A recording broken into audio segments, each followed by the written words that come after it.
उष्माघात रोखण्यासाठी काय करावे? पुरेसे पाणी प्या. हलक्या वजनाचे फिक्कट रंगाचे सैलसर व सुती कपडे वापरा.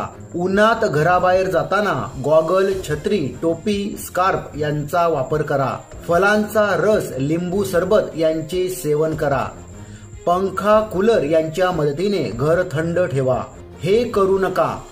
शक्यतो उन्हाच्या वेळेत घराबाहेर जाणे टाळा. गडद रंगाचे तंग कपडे वापरू नका. कष्टाची कामे उन्हात करू नका.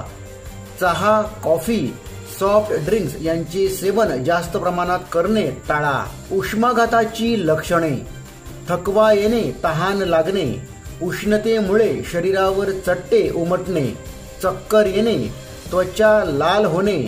लहान मुले, गरोदर स्त्रिया, वयोवृद्ध व्यक्तींमध्ये उष्माघात होण्याची जास्त शक्यता